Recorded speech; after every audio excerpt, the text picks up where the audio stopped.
স্ক্রিনে দেওয়া ফটোগুলি দেখে আপনার কাছে মনে হতে পারে এইটা কোনো কানাডা, মালয়েশিয়া, সিঙ্গাপুর, থাইল্যান্ডের দৃশ্য। আরে না ভাই, এটা হচ্ছে গিয়ে বাংলাদেশের বর্তমানের দৃশ্য। এই দৃশ্যটা দেখার পরে আপনার কাছে যেমন সুন্দর লাগছে, আমার কাছেও ঠিক সুন্দর লাগছে। আমাদের বাংলাদেশের কিছু লোক চাইতেছে আমাদের বাংলাদেশটা যেহেতু সুন্দর না হয়, আগে যেমন ছিল তেমনই থাকে। ওই দেখেন,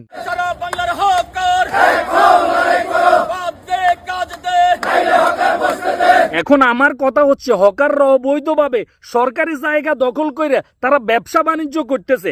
এখন যেহেতু তাদেরকে উচ্ছেদ করতেছে, তারা এক হইয়া বলতেছে হকার সবাই এক হও, আমাদেরকে বাধ্য নাইলে কাজ দাও। এই সমস্ত হকাররা রাস্তারে অবরোধ কইরা তারা ব্যবসা বাণিজ্য করে এবং কি দিন দুপুর বেলায় ঠেক দিয়া আপনার কাছ থেকে আমার কাছ থেকে অনেক টাকা আদায় করে নিয়ে যায় এবং কি আমাদের শখের মোবাইলগুলি তারাই ছিনতাই করে নিয়ে যায়। অতীতে এই সমস্ত হকারদের কারণে ঢাকা শহরটা কেমন ছিল আপনারা নিশ্চয়ই একটু দেখেলেন। মনে হচ্ছে যে এগুলি হকারদের বাপ দাদার সম্পত্তি।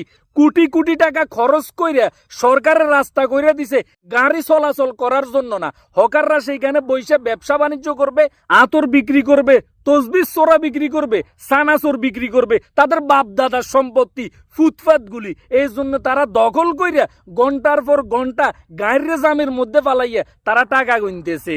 এই ফুটপাত গুলি উচ্ছেদের পরে হকারদের যদি কোনো কাজ না থাকে, তারা গ্রামে আইসা ফসল ফালাক, তারা আলু লাগাক, পেঁয়াজ লাগাক, তারা হস খেতি করক, তারা দান করক। দেশের মধ্যে কৃষির অনেক অভাব আছে, তারা এসে কৃষি কাজে লাগুক। এরপরও সরকারি জায়গা দখল কইরা এই দেশের সৌন্দর্য নষ্ট করার তাদের কোনো অধিকার নাই। গতকালকে লোকাল বাস থেকে এক যাত্রী নামাই দিয়ে গুলিস্তানে। যাত্রী নামার পরে বলতেছে বাসের ড্রাইভারকে, আপনি আমার কোথায় নামাই দিছেন, আপনার মাথা ঠিক আছে? আর ড্রাইভার বলতেছে, আরে মিয়া আপনার মাথা ঠিক নেই, এটা গুলিস্তান। প্যাসেঞ্জার বলতেছে আপনার মাথা ঠিক নেই, এটা মিয়া গুলিস্তান না। গুলিস্তানে দুনিয়ার হকার, যানজটের অভাব নাই। আর আজকে দেখতেছি গুলিস্তান ফাঁকা। আপনি পাগল হয়েছেন না আমার পাগল মনে করতেছেন?